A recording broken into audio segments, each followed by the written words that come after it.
Kita ini diciptakan dari ketergantungan yang melekat. Bagaimana ini maksudnya Bung Amarullah?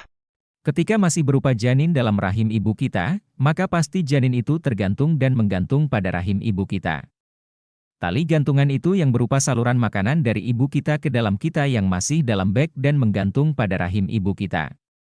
Tali gantungan itu yang berupa saluran makanan dari ibu kita ke dalam kita yang masih dalam bentuk janin itu. Jadi sebelum kita dilahirkan, tepatnya ketika kita masih berupa janin dalam rahim ibu kita, benar-benar dalam posisi tergantung ya? Iya. Lalu ketika kita dilahirkan kita tergantung pada susu ibu kita dari payudara ibunda. Untuk selanjutnya kita tergantung lingkungan sekeliling kita. Kita tergantung kedua orang tua kita yakni ayah dan ibunda kita, tergantung kakak kita, tergantung lingkungan alam di sekitar kita dibesarkan. Jadi kita juga tergantung dengan lingkungan alam sekitar kita ya? Iya. Karena kita tergantung alam, terutama alam sekitar lingkungan kita, maka kita perlu menjaga keseimbangan alam, baik itu lingkungan alam sekitar kita maupun lingkungan alam yang berpengaruh terhadap alam sekitar lingkungan kita. Lingkungan alam yang berpengaruh terhadap alam sekitar lingkungan kita? Tolong dijelaskan kalimat ini Bung Amarullah. Baik. Dalam tubuh kita ada organ yang berfungsi sebagai pembersih udara yang keluar masuk tubuh kita. Organ itu juga berfungsi sebagai pembersih dan pemurnian kembali sel-sel darah kita. Organ apa itu Bung Firdaus?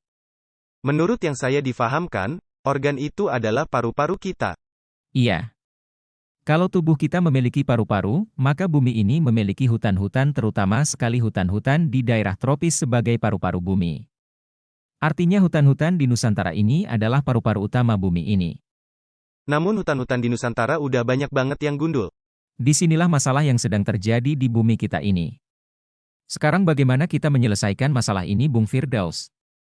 Harus ada yang melakukan dan melaksanakan konservasi hutan-hutan di Nusantara ini. Tapi siapa yang akan melakukan dan melaksanakan konservasi hutan-hutan itu? Dan bagaimana cara melaksanakan konservasi hutan-hutan itu?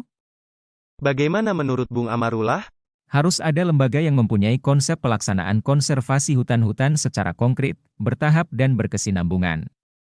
Sekarang pertanyaannya, sudah adakah lembaga yang mempunyai konsep pelaksanaan konservasi hutan-hutan secara konkret, bertahap dan berkesinambungan itu?